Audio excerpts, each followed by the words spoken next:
Qani o'ltiring qizim, o'ltiring.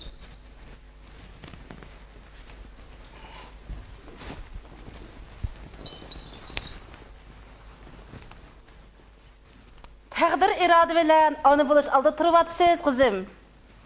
Bizda onaning qo'shig'idan nag'ma-navo anglab ching'ib bu vaqt nayt hushyor odam bo'ladi deydigan gap bor.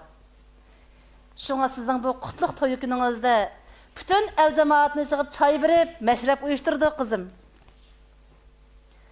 Odam otamdan tortib havo onamgacha, ona bo'g'ichi jimi odamzotni tug'ib qata qo'shgan. Bizmi shu onadan tug'ilib, onaning oqsutini emib cho'ng bo'ldik. Şuna ananın ulug'lig'ida uning oldiga o'tadigan yana bir inson bo'lmasa kerak qizim. Ona bo'g'ichida go'zal axloq fazilat bo'lganda, ondan farzandlarni yaramliq odam qilib yetishtirib chiqalaydi qizim. Sizga nasihatim shuki, o'zingizning cho'nglarni, qaynot-qaynoningizni hurmatlang. Shunda qilsangiz o'zingizni izzat topasiz qizim. Ularning oldidan hargiz to'g'ri o'tib sanmang. Oila ishlarini qoida bo'yicha qiling. Ertagini sahar qoping, kun sho'g'icha uxlab ishchan bo'lingki, hargiz o'rin bo'lib qolmang qizim. Ishda tejashlik, tartiblik bo'ling. Hargiz besramjon bo'lmang qizim. Farzandingizni ilm bilimsiz, hunarsiz qo'ymang. Xarajatni kirimga qarab ishlating qizim. Tushundingizmi? Tushundim ana. Anangiz nihoyatim to'g'ri aytdi, singlim. Mening juvon to'yim bo'lganda opam menga shunday nasihat qilgan. Mening nasihatim shuki, rozi, Xudo rozi debdi. Eringizni hurmatlang, eringizni gapini ondan anglang sanib. Tushundim. Qizlar, ko'chat qo'ydim beg'imga mevasi bilan bo'ldi. Chachvaqni uzun silib xanzarxan juvon bo'ldi. Hay qizlar. Juringlar, mashrabga boraylik.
Cemaat, bugün Memtil Begim'nin kızı Xanzad Xan'ın Çaşvaq toy merkisi tebriklep, Memtil Begim bütün aymaktaki 39 kız ve jüt katlarını cep kılıp, Kudusi Ehad Qari, jüt katisi Muhammed Qari,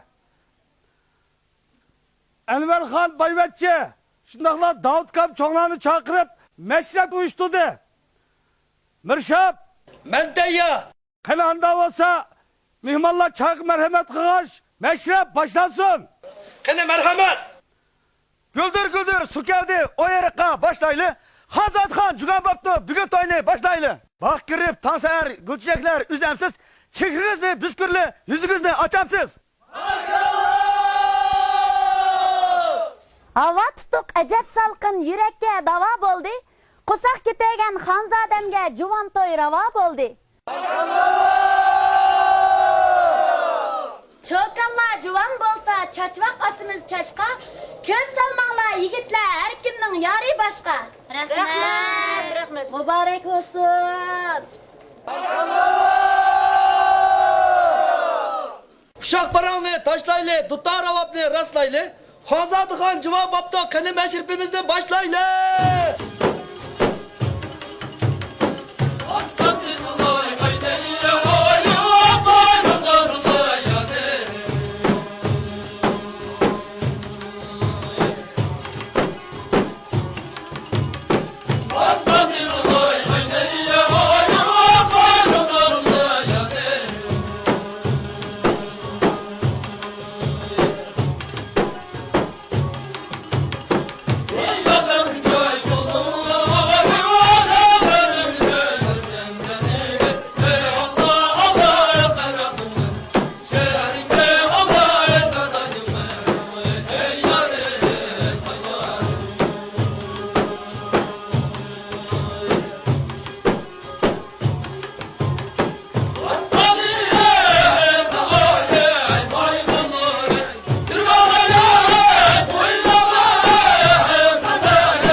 Sanatçılık, sanatçılık, ağındaçılık, koşundaçılık. Meşrifimizin kısmısı 30 oğul 9 kızının hürmetine. Tamaşa akabının mümdalar ketti, Davutahun'un mümser yaten ketti, Savutahun'un işgallik moğuşan ketti. Selim Hadın işgallik daçan ketti. Ketti, üçümü yanırıktın, Aykel saylıktın, Kumbaş beşiriktin, Aktok koşarıktın, Avat horoz çöldün. Kumluk çiğan çöldün. Meşrifimizin kısmısı 30 oğul 9 kızının hürmetine sağ bezmişler ketti. Usul nəğmis bilen ketti. Usulçular oynap ketti, olur telip ketti. Yürekleri selip ketti, oynağanı oynap ketti, oynamağı ne ketti? Usulçularının aviye.